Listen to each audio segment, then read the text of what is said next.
Hi, students. It's Dr. Rebecca Barrett-Fox here, your instructor for Intro to Sociology. And in this module, we're going to look at politics and power. Now, if you think politics isn't your jam, you don't know a lot about politics, don't worry. You don't have to come with a lot of pre-existing knowledge or detailed knowledge about that topic to make sense of this chapter, because we're looking at this broadly. What do we mean by power? We're going to address that in this module. We can think about power in a couple different ways. One is about how it is shared or how it is used. Who do we have power over? And how can we use that negatively or positively? I think in a kind of an extreme example, an infant. An infant has very little power in the world and relies on the power that other people have to care for them. And that can, again, can be positive or negative. We also share power with other people. We can use our power collaboratively or collectively to achieve our common goals. So when we talk about power, sometimes we think about it as always positive or always negative. We're a little bit more neutral in how we're going to analyze this in sociology and see that it can be used negatively or positively, either collaboratively or in not collaboratively. Power is one-dimensional when it's being exercised as one power prevailing, winning, conquering, defeating another. And the scope of this can be interpersonal, as little as a dyad, right? Think about like a gunfight in the Old West, just two actors, up to something international, like a war. And in one-dimensional power, the power is very visible. You can see the actors and you can see how power is being exchanged, how it's flowing, who is exerting it on who, how they might be resisting that, and how the recipient of power might be resisting it. In these situations, power can be legitimate or illegitimate. That is, the person could deserve to have power. They have the authority to have power or not. We look at the case of the police. The police are given by the government the authority to have power over everyday citizens. We assume that parents' authority or their power over their children is legitimate. Though as children age, we think that the legitimacy of that power wanes. So the power that an adult parent has over a young child is probably different than we think the power that an adult parent has over a teenage child. And certainly they would be different when their own child is an adult. When it's an adult parent and an adult child, we think power to operate very differently than when that child is a minor. Power can also be used in these situations illegitimately. That is, a person could seize it, they could take it, even though it doesn't belong to them.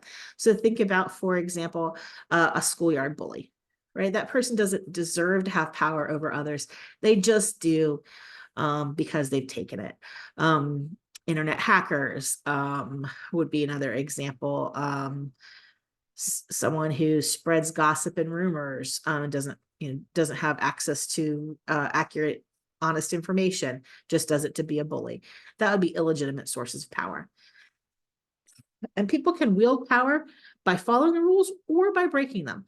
So think about a situation: your boss calls you into his office. He has the authority to do that. That's a legitimate use of power. And there he can follow the rules or break the rules. Maybe he scolds you and then he fires you. That's legitimate. He's following the rules. If he screams at you, is that following the rules? It's a little less clear.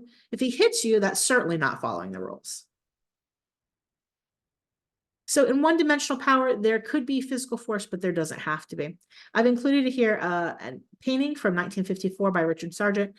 It's almost like a meme format, right? In the upper left-hand corner, we see the boss is yelling at a man, gesturing towards some papers, like maybe the man is an employee who's messed something up.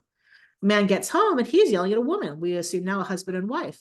This is from the 50s. What's he yelling about? There's a hole in his sock, right? He's angry because it's her job to take care of his clothing. That's her duty.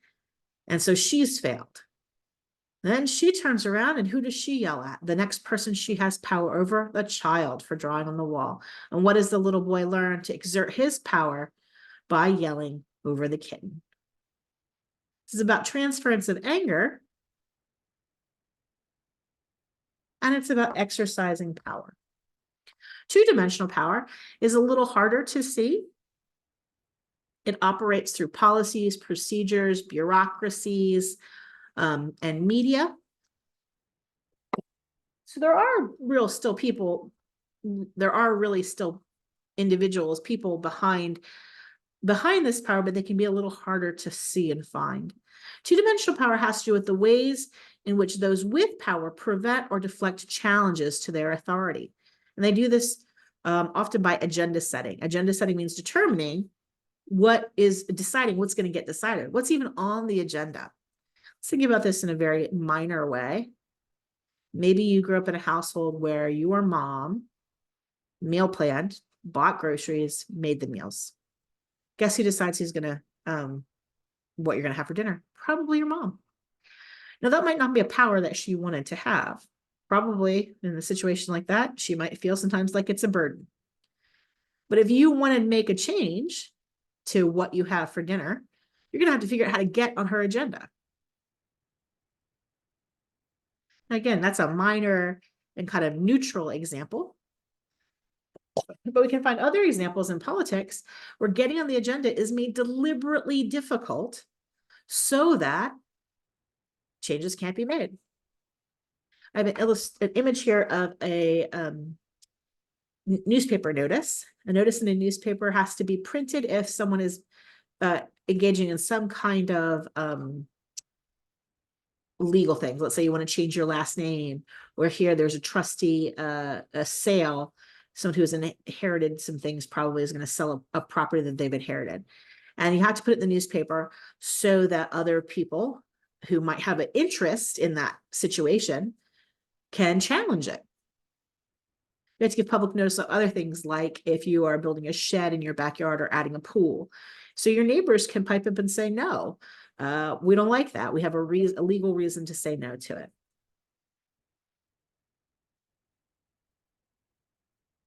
Well, imagine if we didn't have this system of public notice, then your right to weigh in on these matters of public interest would be infringed upon. So a public notice is a way that we prevent people from taking too much power. Let's say you wanted to change your name, maybe because you've committed some crimes and you don't want your reputation to follow you, right? The victims of your crime should be able to say, no, we want his name to stay attached to him, so it's clear that he's the person who did this bad thing and has this record of a bad thing.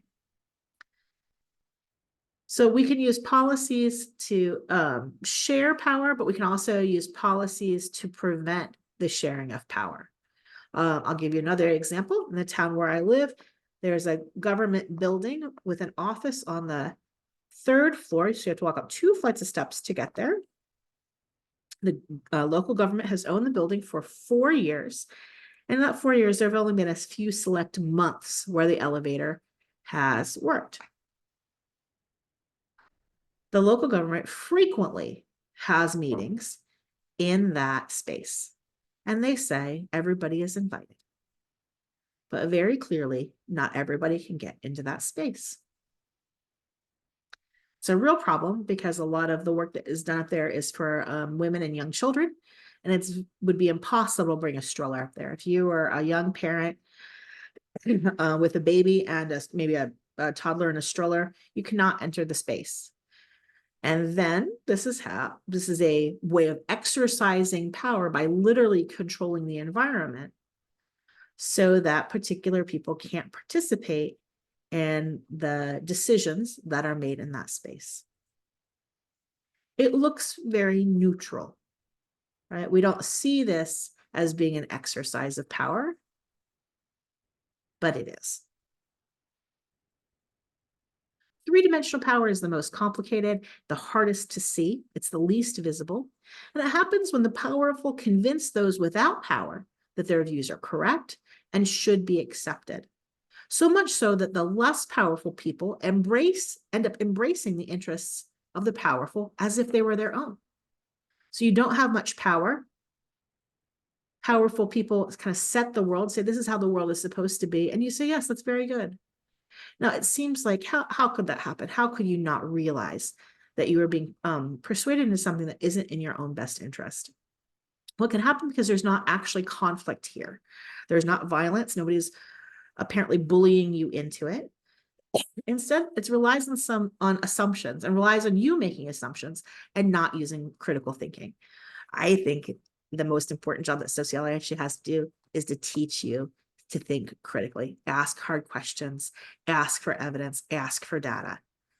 Stop relying on quote unquote common sense, because common sense just oftentimes hides kind of a papering over of the problems or the cracks in logic that would take down the status quo. So how does this happen? It happens through the manufacture of consent. This is a term you might have heard associated with Louis Althusser, with Noam Chomsky, or with Walter Lippmann in the 1920s is the first person I think who came up with this term. Lippmann was a public relations guru, really kind of developed the field of public relations. And he said, look, the public can't really be trusted. They're dumb. They're, they're unintelligent. They're unpredictable. They are erratic and too emotional. But if you don't ask them what they want, then they feel like they don't have a say. So the key here is, rather than asking what they want and listening to that, is telling them what they want, convincing them of what they want, and then asking them, what do you want? And then they're going to give you the answer that you wanted all along. Right? And so to create consent, to create people's agreement with things that are not even good for them, might be against their own health, the health of their community, the health of their family, the best interests, their best economic interests. But you're going to convince them of that, and then they're going to agree to it.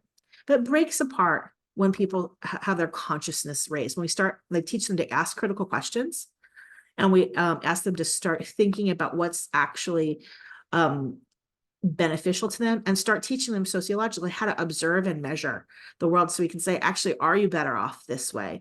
Is the way that we're doing things good for you, according to the things that you say you value? So I'll give you a very practical example of this. This is a map of the US prior to the Civil War. So it goes up to the Mason-Dixon line. This would be Pennsylvania, and above, where slavery was by now outlawed, over to Kansas, also a free state. And eventually this would become Oklahoma, though not until the 1900s. It would be an Indian territory before that. This is Missouri up here. It's county by county. And the darker the color on the map, the higher the percentage of the people there were slaves. So we see across the Delta, this alluvial plain, a lot of rice, and this area with a lot of cotton grown, and enslaved Africans. And by now, the slave trade in Africa had ended, and there would have still been people who had born in Africa who were enslaved in the U.S. South by now, but primarily people born and in the U.S. and born into slavery and never released from it, forced into slavery in these places. But most of the white people in the South did not own slaves. Okay, so most of the white people in the South did not own slaves. And yet, when the Civil War broke out, the Confederate Army, the Army of the South, had so many people, white people, volunteering to fight on behalf of the South and in defense of slavery, that they had to turn would-be soldiers away. How do these two things make sense together? How? If you were a white person in the South and you did not own slaves, how did you get to be convinced to go fight in defense of someone else's, other white person's, right to do so? In fact, let's get more specific. If you were a non-slave owning white, you were not a white, You were a white person who did not enslave Black people in the South. Slavery actively hurt you. Imagine it. You were poor, you had a moderate income, you didn't have enough money to enslave people. Your rich white neighbor's ability to do so hurt you, right? If you owned a small farm, how could you compete with a large plantation where there was free labor? After all, you would have to do the labor yourself, or you would have had to pay for it.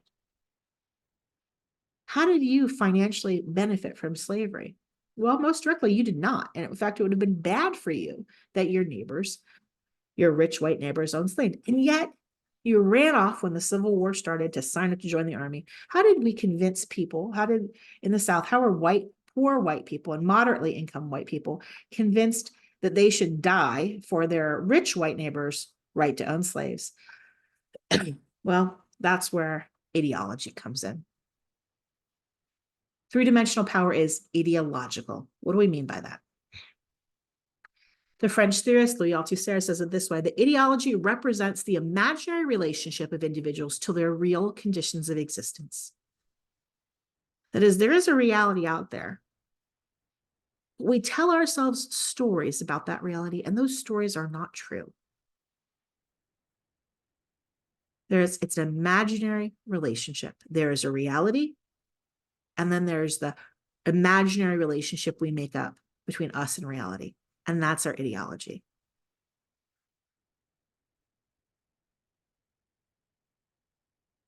For poor and moderately income whites in the South who did not and could never have afforded to enslave Black people, that was their reality, that they were actually economically disadvantaged by slavery. That was reality. The ability of their rich white neighbors to enslave people created a gap between them, an income gap that they couldn't get over. The material reality is that slavery was very bad economically for the South. It kept it dependent on agriculture as the North was industrializing. And that has had long-term harm on the US South economically. So economically, this is not a good idea. So that's the material reality. What was then the imaginary relationship, the stories white people would have told themselves? Well, the story they told themselves was the story of white supremacy. The story was that it was quote unquote natural or quote unquote God-given, that white people were superior to Black people and therefore had an obligation to enslave them. And so white supremacy became the imaginary relationship, the ideology that allowed them to accept the real conditions of their existence, which was economic inequality and economic unfairness based on slavery that in fact had a negative impact on them. Ideology generally serves to protect the status quo, how things are, right? People who are powerful invent, create, perpetuate stories that disguise what is really happening, the actual real material things, so they can keep doing business as normal. Here's an example, a little closer to home, closer to us in time. A diamond engagement ring. I said diamonds are forever. Diamonds are a sign of eternal love.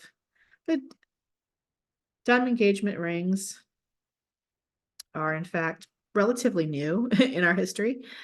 They are not always how people express their intention to marry each other.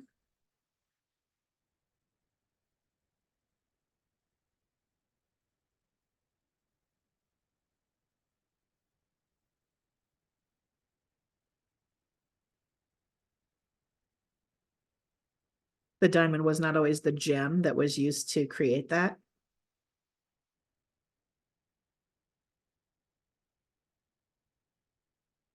It's really in the 1940s and after that they become popular. and we interpret them today to mean eternal love. Now, there's an argument that these actually had have a function that is a little less romantic. Previously, when if a couple was engaged and a man broke it off, a woman had a right to sue for breach of promise, and get economic dances. This was part of a culture that saw women as property, and it would have been especially important, possibly, that women had not had sexual relationships prior to marriage. And so if they did, that would have made her less marriageable. I mean, in theory, like not in reality, but that's women's reputations would have been seen as tainted. So if a broken engagement could imply that you have had sexual relations, and a marriage later in life would have been harder or less likely. There's also a real practical matter that historically women have not had access to credit or to savings accounts like that men have had, and that jewelry is practically a way for a woman to be able to buy herself out of a crisis, right? Because she can liquidate jewelry, turn it into cash, get out of a bad marriage, get out of a sticky situation, since women didn't have access to funds like men did. That's not the story we tell about an engagement ring, right? The real material conditions of an engagement ring are not so romantic. The real material conditions of an engagement ring is that diamonds are mined like other gems. Many of them come out of India and Africa, and child miners are part of the labor force that brings people diamonds. It's dangerous, dirty, environmentally damaging behaviors, but nobody wants to be proposed to with that, right? You don't get down on one knee and say, would you marry me? Or if we break up, you can keep this, in order to easier secure yourself a second marriage. And also you can turn this into cash in case it turns out I'm abusive, and you can buy your way out of, or buy yourself a divorce. And also, by the way, children dig it out of the ground for you in the Congo, the Democratic Republic of Congo. That's the reality of what a ring does. Ideology turns it into a Kay Jewelers ad campaign. Althusser, who I mentioned in the previous slide, is a French theorist who I think has just really done remarkable work on this topic. He distinguishes between different kinds of ideology. He has a wonderful essay on ideological state apparatus. This is the apparatus, the ideology that works together to enforce enforce the status quo, which is what the state, the government, wants us to think. The primary form of power here is ideological, not physical. The state doesn't mostly go around forcing you by physical force to do it at once. If you're in jail, it does, but for the rest of us, it doesn't. It's got to get us to comply in some other way. One way it does that is by participating in private, not public spheres. So I think of public spheres as being like government-owned stuff. But many of the institutions that many of us participate in, and I want to say, of course, there's exceptions here, but for many of us, the institutions that we participate in, even though they feel like they're private, they really align with what the state wants from us, right? The state, for example, rewards marriage. It rewards marriage and family. There are definitely ways that it also is punitive towards people with children. And I am very aware of that. But just as an example, two parents of the same children, so they have children in common, who are married get different tax status than those who are not married. And that would be an example of how the state works into private life to get people to do what the state wants people to do. And it happens in all kinds of ways. It happens in family life. It happens in religion. It happens in our media, our entertainment, our sports, our pop culture, right? And again, some of us might be consuming some media that really argues against what the state wants for us, but most of us are hearing messages in these different domains of our life from these institutions that are pretty consistent, right? Probably what your church and what your school and what your family says about being a good citizen are pretty much the same. For Althusser, schools are the number one ideological state apparatus, the number one place where people learn how to comply. We've learned a bit about social control.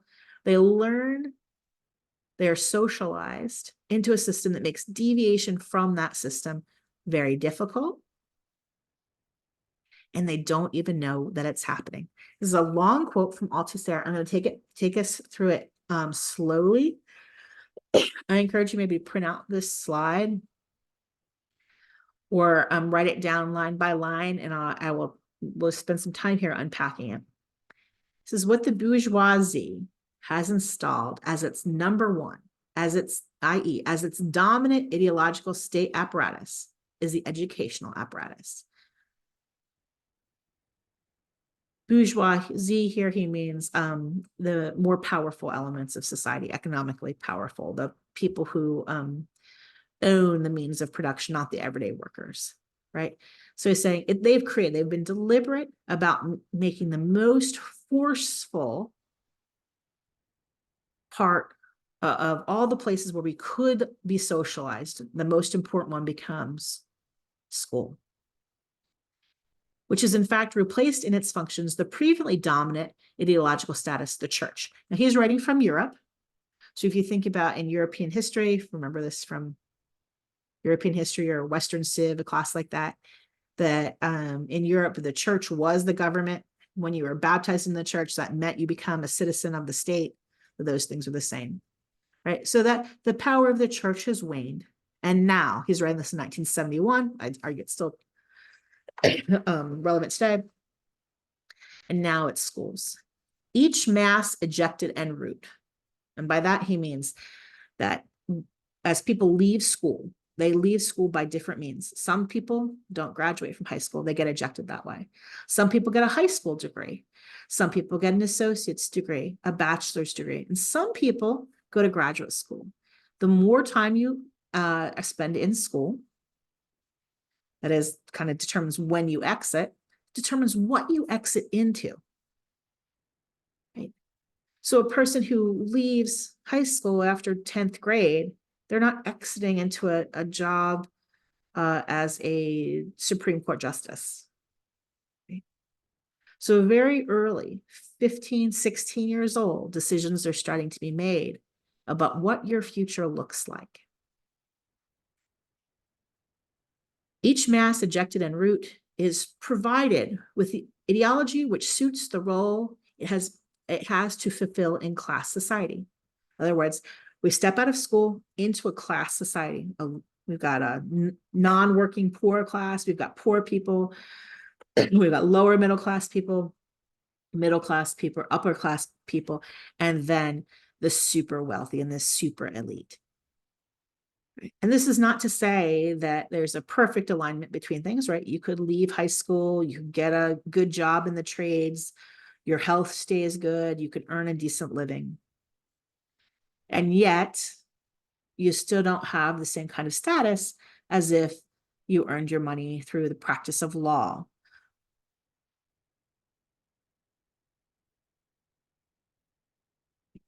So when you exit school, you have been, whatever path you're on that exits you, deposits you at a certain point after school, the journey you've gone on you've had through school is going to give you the ideology, the stories you need to perform in the role that you're given. Right? Probably if you go to med school and you become a physician, what you learned in school is going to not just be the skills of the physician, but also the ideology, the beliefs about the world that physicians typically have. The difference between a physician and a welder isn't just then the difference in how long they go to school or how much money they earn or what kind of skills they have, but all kinds of ideological thinking they've picked up along the way. No other ideological state apparatus that is outside of schools has the obligatory and not least free audience of the totality of the children in the capitalist social formation, 8 hours a day for 5 or 6 out of 7. In other words, school is obligatory. It's mandatory. People got to go to school. You have a free audience. They are forced to go. You don't have to pay to get in front of them. Advertisers have to pay to get in front of your eyes, right? Your employer has to pay you to show up from work. But with school, if we don't send our kids to school, we actually get fined. And this is a long time. 6 days out of the week, 8 hours a day, right? 40 hours a week. Kids are there, forced to learn this. Forced to learn what? Learn the ideology that is appropriate for the role in the society that we have pretty much determined them from birth. Granted, we don't know if you're going to be a doctor or a lawyer, but if we know that your parents were a doctor or a lawyer, that's a pretty good predictor that you're going to be a doctor or a lawyer or something similar. Why is this hard for people to see? Well, Althusser says it this way, that the obviousness of this is hidden behind, quote, an ideology, which represents the school as a neutral environment, purged of ideology. He says, because it is lay, that is, because it is not religious. Right? So school doesn't look like a religious place. If we send children to church or to mosque or to synagogue or to temple, we expect them to be learning ideology. But school is where they just learn facts, and those facts are supposed to be neutral. School it tells us about itself that it is where teachers respectful of the conscience and freedom of the children who are entrusted to them in complete confidence by their parents who are free to, that is, the owners of their children, open up for them the path to the freedom, morality, and responsibility of adults by their own example, by knowledge, literature, and their liberating values. Right? In other words, what we say about school is it is this neutral place where young people are free to explore ideas. They can follow their own conscience, and yet,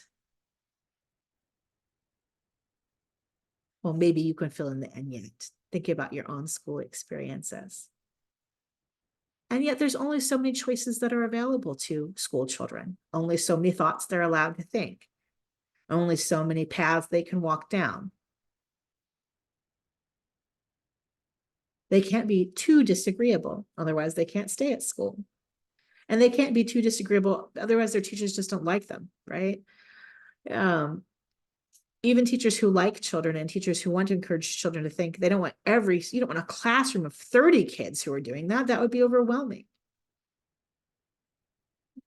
So this is why Althusser says schools are the #1 place for learning ideology. You can disagree. I'm putting this out there. I think it's a provocative argument, and I know the students in this class have had a variety of experiences with schools, so I don't assume that they were all the same. And you yourself have probably had a variety of experiences at different schools, especially if you've had been educated in different places, different countries, or different parts of the U.S., or if you had in-person school versus remote school versus homeschooling versus private school. All of that can make a difference. But I share it here to surface this is an example of where many of us have seen ideology at work. As you continue to engage with this chapter, I want you to ask yourself, who has power over you? Do they use it for your benefit or for theirs? And who do you have power over? And do you use it for their benefit or for yours? Think about times when you shared power collectively. What did you get done? What did you want to do?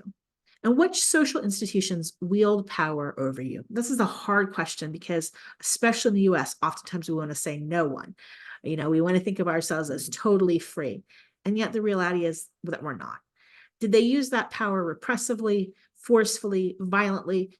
Did it function more ideologically? That's going to be the answer for most of us. If you have been, again, if you've been in prison, if you've been at a rehab center, if you've been at a residential treatment facility, if you've been in the military, if you've lived in a convent, maybe, or an orphanage, those are places where power might be operating more repressively, or forcefully, using physical force. And I'm not suggesting all of those places are abusive, but I am saying that there's a lot more control happening. In most cases, the way we experience being controlled is through ideology. So I want us to think about that, challenge yourself to it. And if this feels hard to think about, it's okay. You can come back to it over and over again. Big questions for this chapter are: what are the distinct forms of power? What is the state and how does it distribute power in a society? And why does the capitalist state normally protect the interests of the economically powerful? I hope you have a fun and engaging time thinking about these questions. And as always, if you have further questions or want to discuss more, let me know.